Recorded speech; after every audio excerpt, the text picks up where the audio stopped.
সুন্নিয়তে প্রচারে শাকিলে সুন্নি মিডিয়া। ইমানদারের কবরটা কেমন হয়, যেহেতু আমি মরণ সম্পর্কে কিছু আলোচনা করেছি আপনাদের সম্মুখে, যদি আমল করেন গো হয়তো এর উসিলায় কাল কিয়ামতের ময়দানে নাজাত পেয়ে যেতে পারেন। ঠিক না বেঠিক? একজন ইমানদারের কবর কেমন হবে? মুনকার নাকির ফেরেশতা আসবে প্রশ্ন করার জন্য। আল্লাহর ওই বান্দার রূহটা যেই সময় ইল্লিন ঘুরাইয়া জান্নাত ঘুরাইয়া কবরের মধ্যে রাখবে, মুনকার নাকির আসবে, আসার পরে দেখবে গো আল্লাহর ওই নেককার বান্দার কবরের মধ্যে চারজন যুবক দাঁড়ায়া রয়েছে। সুবহানাল্লাহ। কয়জন যুবক? এখন কবরের মধ্যে আমরা জানি যুবক নাই, সাথী নাই, বাতি নাই, কিন্তু ইমানদারের কবরে চারজন যুবক। আরে মুনকার নাকির আশ্চর্য হয়ে যাবে, আরে এই চারজন যুবক কবরের মধ্যে তার পাহারা দিচ্ছে, এদের বাড়ি কোথায়, কোথা থেকে আসলো? এই যুবক সম্পর্কে, এই আমল সম্পর্কে হাদিসের মাধ্যমে আমার আপনার নবী দুনিয়ার জমিনে আমাদেরকে শিক্ষা দিয়ে গেলেন। ইজা উদিয়াল মাইয়িতু ফি কবরি, ইজা উদিয়াল মাইয়িত, একজন মানুষ মারা যাওয়ার পরে সে মাইয়িত হয়ে যায়। ফি কবরি, যেই সময় তারা আপনজনরা কবরের মধ্যে শোইবে, জাল কুরআন, ওই কোরআনের আমল, ইমানদার ব্যক্তির জবানের কোরআনের তেলাওয়াত, যেই নামাজের পরে পরে কোরআন তেলাওয়াত করেছে, কোরআন অনুযায়ী সে জীবনটা পরিচালনা করেছে, কোরআন দিয়ে তার মহব্বত ছিল, ভালোবাসা ছিল, আজকে ওই কোরআনের মহব্বত তাকে বাদ দিতে পারে না, ওই কোরআনের মহব্বত তাকে বলতে পারে না। জাল কোরআন, নবী আমার বলে দিলেন, যদি দুনিয়ার জমিনে কেউ কোরআন প্রেমিক হয়ে যায়, কোরআনকে যদি কেউ মহব্বত করে, ভালোবাসে, তেলাওয়াত করে, এই কোরআনের আমল করে যদি যাইতে পারে, ইজা উদিয়াল মাইয়িতি ফি কবরি, তাকে যেই সময় কবরের মধ্যে রাখবে, দুনিয়ার কোনো সন্তান তার কবরে যাবে না, দুনিয়ার কোনো মা বাবা কবরে যাবে না, দুনিয়ার কোনো বন্ধু তার কবরের মধ্যে যাবে না। নবী আমার বলে দিলেন, জাল কোরআন, কবরে রাখতে দেরি গো, ওই কোরআনের আমল ওই আল্লাহর বান্দার মাথার পাশে দাঁড়াইতে দেরি হয় না গো। সুবহানাল্লাহ। মুনকার নাকির তাকায়া দেখে রে, মাথার পাশে, কবরের মধ্যে মাথার পাশে একজন যুবক দাঁড়ায় রইছে। রে যুবক, তোমার বাড়ি কোথায়, কোথায় থেকে তুমি আসছো? বলে, আমি জাল কোরআন, আমি কোরআনের আমল, আল্লাহ আমাকে সেই যুবকে পরিণত করে পাহারাদার হিসাবে আমার বন্ধুর মাথার কিনারে দাঁড়ায়া রাখছে। রে কোরআন, কতক্ষণ পর্যন্ত তুমি দাঁড়ায়া থাকবা, পাহারা দিবা? রে মুনকার নাকির রে জবাব দেয় কোরআন, আদখুলুল জান্নাহ, আমি কবরের মধ্যে দাঁড়ায়া থাকবো, আদখুলুল জান্নাহ, হাসরের ময়দানে আমার বন্ধুকে সুপারিশ করব, আল্লাহর দরবারে সুপারিশ করে, আদখুলুল জান্নাহ, আমার বন্ধুকে আমার আল্লাহর জান্নাতে, আমার আল্লাহর জান্নাতে পৌঁছি আমি কোরআনের আমল বিদায় নিব। বলেন সুবহানাল্লাহ। যার জন্য জীবন কাটাইলাম, বন্ধুর জন্য জীবন বিলীন করে দিলাম। ও বন্ধু, সন্তানের জন্য জীবনটা বিলীন করে দিলাম, মা বাবা পর সংসারের জন্য জীবনটা কাটাইলাম, নেকি করলাম না, কোরআনকে আমরা চিনলাম না, মহব্বত করলাম না। বলুন তো বাবা গো, মরতে দেরি আমার কোন সন্তান কি কবরে আমার পাহারাদার দিবে? না না না, নবী বলে দিলেন গো, ইজা উদিয়াল মাইয়িতি ফি কবরি জাল কোরআন, যারা কোরআনের মহব্বত করবে, কোরআন ভালোবাসবে, তেলাওয়াত করবে, কোরআন অনুযায়ী জীবনটা পরিচালনা করবে, মরতে দেরি হবে, তার আওলাদরা কবরে রাখতে দেরি করবে, কোরআনের আমল তার মাথার পাশে যাইতে দেরি করবে না। বলুন সুবহানাল্লাহ। মাথার পাশে পাইলাম কোরআন, এখন মুনকার নাকির তাকায়া দেখবে, কবরের ডান পাশে, আমার ডান পাশে আরেকজন যুবক দাঁড়ায়া রইছে। এই যুবকের নাম হাদিসের মাধ্যমে জানিয়ে দিলেন, ওয়াসসালাতু আন ইয়ামিনিহি, ওই যুবকটা হয়েছে আমার আপনার মেহনত করা, এই প্রচন্ড শীতের মধ্যে ওযু করে মসজিদে যাইয়া জামাত সহকারে নামাজ করার আমল। বলেন সুবহানাল্লাহ। শীত আসছে না?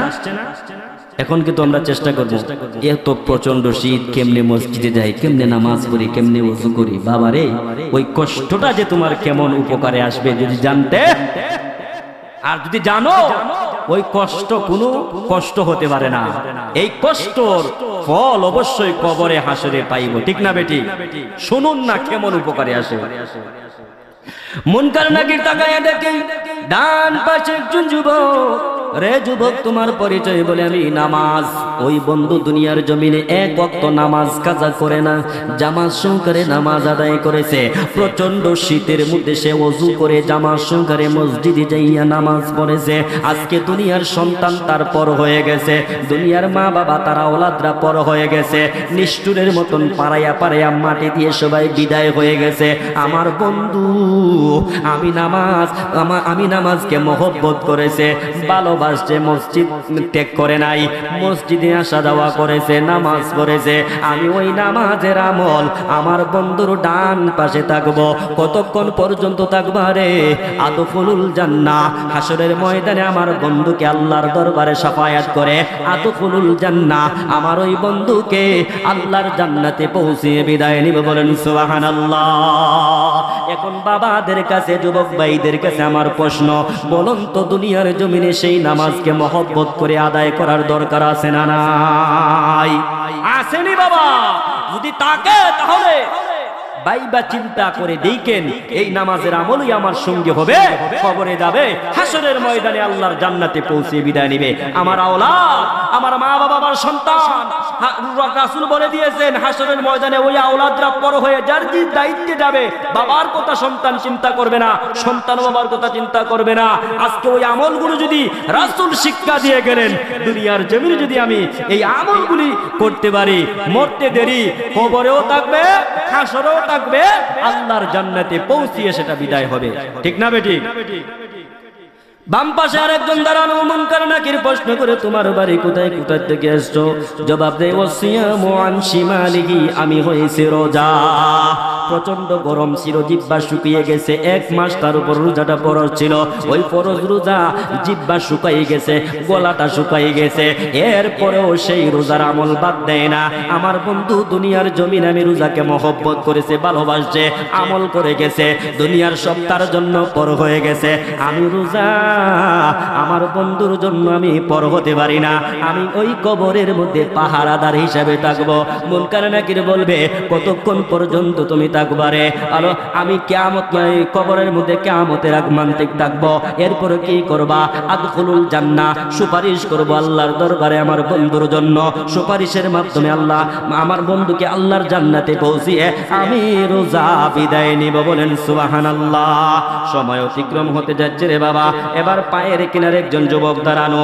ওয়াজাআতুহুম ইনদাল হাসানাত, নবী আমার বলে দিলেন, যেই সময় একজন ইমানদার ব্যক্তি মারা যাবে, তার পায়ের কিনারে আরেকজন যুবক থাকবে। মাথার কিনারে পাইলাম কোরআন, ডান পাশে পাইলাম নামাজ, বাম পাশে পাইলাম বাবা রোজা। এবার পায়ের কিনারে রাসূল বলে দিলেন আরেকজন থাকবে, তার নামটা হয়েছে বাবা দান সদকা।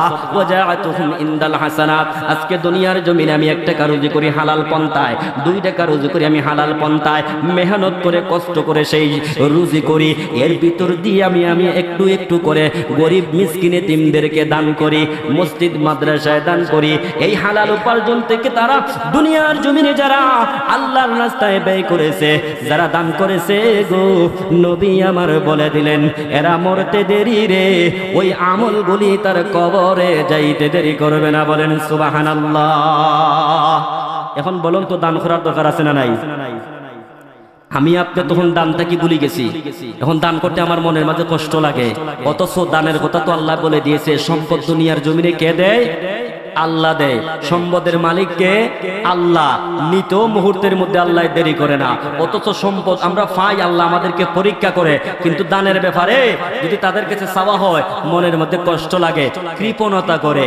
অথচ ওই সম্পদ কাল কিয়ামতের ময়দানে রাসূল বলে দিয়েছেন, সম্পদগুলা যদি কৃপণতা করে, আল্লাহর রাস্তায় বিলীন না করে, এই যাকাত এতিম মিসকিনদের হক যদি আদায় না করে, ওই সম্পদগুলা কাল কিয়ামতের ময়দানে আল্লাহ আগুন দিয়া জ্বালাইয়া আগুনের বেরি বানাইয়া তার গলার মধ্যে পরাইয়া দিবে। সম্পদ বলবে, দেখ দুনিয়ার জমিনে আমাকে যে রাখছিলে কৃপণতা করে, আজকে সেই রাখার পরিণাম তোর কি হয়। বলেন না নাউযুবিল্লাহ। এই জন্য হালাল পন্থা যারা রুজি করবেন, হালাল পন্থায় যারা রুজি করবেন, এর থেকে কিছু কিছু করে মসজিদ মাদ্রাসা এতিম মিসকিনদের কাছে কি করবেন? দান করে দিবেন। এই দানের আমল একদিন দেখবে তুমি যেই সময় দুনিয়ার জমিন থেকে বিদায় নিবা, দেখবে তোমার কবরের পায়ের কিনারে থাকবে। বলেন না সুবহানাল্লাহ। এখন এই 4টা আমল আমরা পাইছি না? এই 4টা আমল রাসূল বলে দিলেন দুনিয়ার জমিনে যদি বন্ধু বানাইয়া দুনিয়ার জমিন থেকে বিদায় নিতে পারো, তাহলে মরতে দেরি, তোমার কবরে যাইতে দেরি হবে না। শুধু কবর নয়, আল্লাহর সেই হাসরের ময়দানে এই 4টা আমল আল্লাহর দরবারে সুপারিশ করবে, সাক্ষী দিবে, আল্লাহ তোমার বন্ধু প্রেমিক আমলদার, আমরা সাক্ষী দিলাম, তাকে জান্নাত দাও, আদখুলুল জান্নাহ, আল্লাহ জান্নাত দিবেন। জান্নাতে পৌঁছিয়ে 4টি আমল বিদায় নিবে। সুবহানাল্লাহ। এখন দুনিয়াতে থাকতে বাবা একটু চিন্তা করেন, কি নিয়ে আমি যাইব?